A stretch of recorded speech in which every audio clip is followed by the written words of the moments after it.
Humans don't have a physiological need to sleep.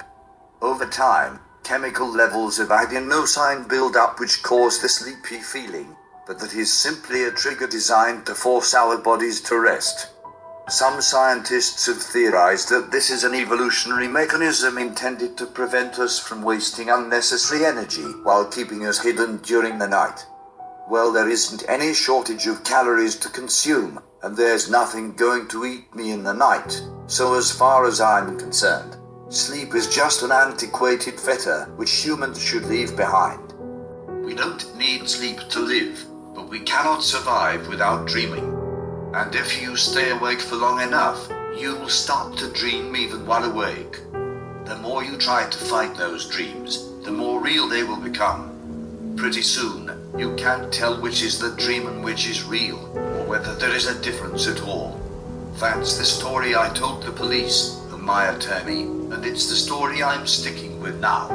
It started when I read an article in my psychology class about this Vietnamese insomniac named Tynok who hasn't slept in 43 years.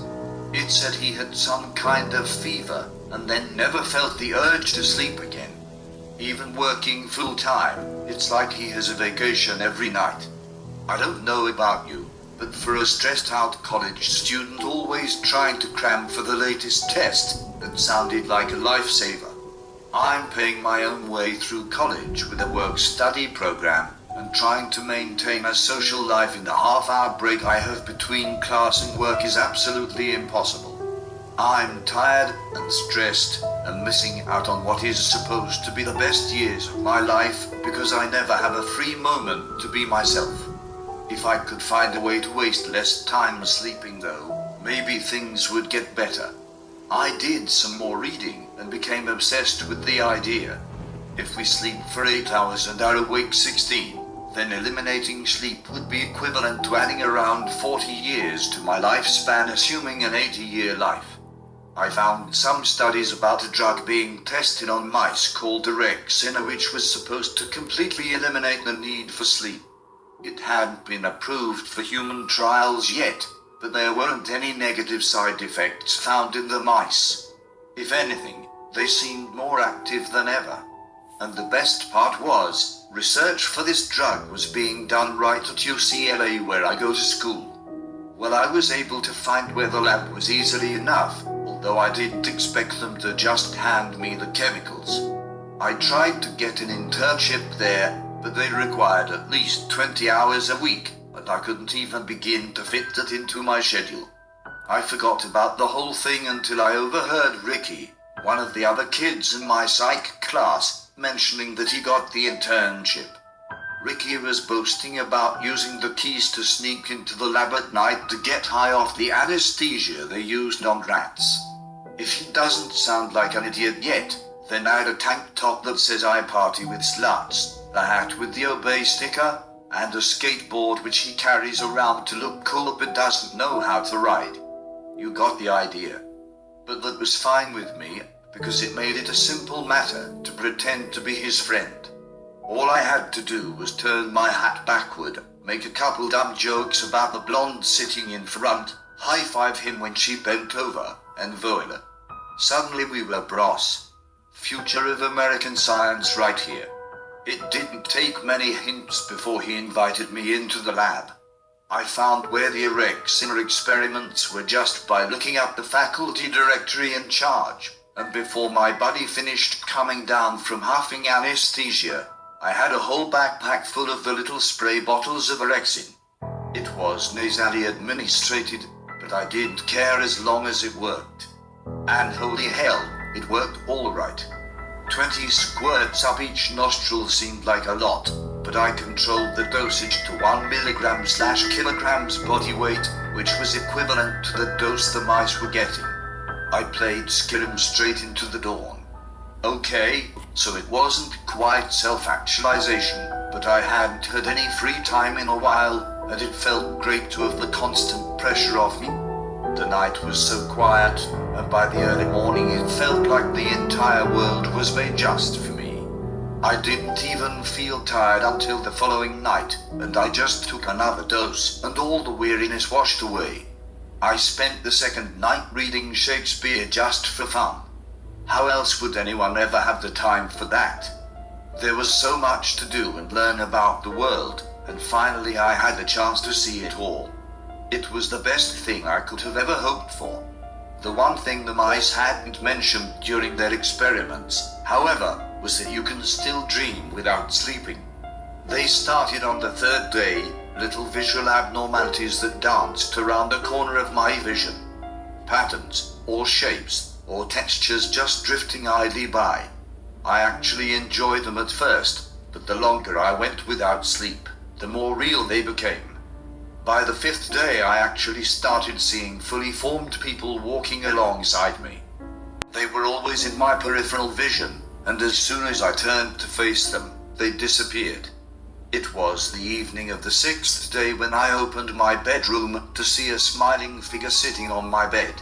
It didn't even have a face, just teeth which wrapped all the way up to where its ears should be. I splashed cold water in my face and the thing disappeared, but it still freaked me out. I decided to take a break from the drug then, but even without it, I couldn't sleep that night. There must have still been some in my system. I tossed and turned, and every time I got up, that figure with the teeth was there watching me. Every time I jolted myself awake, it would linger a little longer in my room, just silently smiling. I managed to get through the next day, still off the drug, and still seeing the creature out of the corner of my eye wherever I looked. I got used to him though and even began to nod off during the psych lecture. After class, I decided to call in sick from work and just go sleep. Ricky was trying to talk to me, but I was so tired I couldn't even figure out what he was saying. It was hard to even look at him with the creature standing next to us. I just mumbled something and turned to leave, but the idiot kept following me.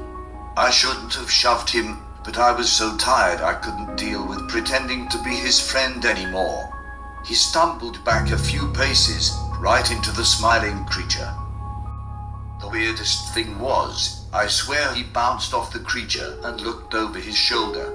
It seems stupid to think he could see my dream, but I was so tired I wasn't thinking straight. I just bolted and ran. Ricky was still following me though. He was insistent. Something about there being a security camera at the lab. That we had to get our story straight about what we were doing there. I don't know. I just wanted to get home. I just wanted to sleep. I ducked into an alley between the psych and sociology buildings, but I couldn't lose him. He grabbed my shoulder and pulled me to the ground, and I didn't have the strength to fight him off. I was too tired to get up, so I just lay there and let him yell at me.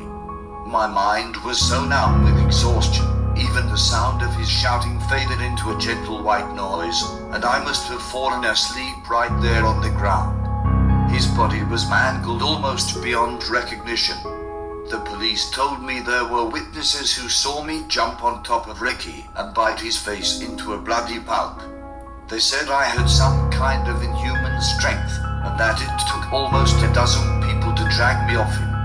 They said I hurled him like a rag doll into the building, dislocating both his shoulders and smashing one of the bricks into powder. I don't know how I could have done it while I was asleep. All I know is that when I was about to drift off, I saw my creature standing behind Ricky, and the last thing I saw before closing my eyes was its teeth sinking into his neck. The court blamed the incident on the drug and I've been transferred to a rehab clinic.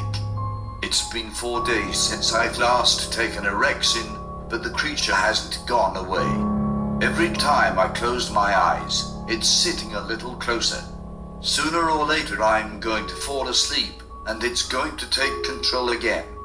I'm writing this because if I can't stay awake, I want someone out there to know. Don't blame me for what he does when I'm asleep. I'm fighting it for as long as I can.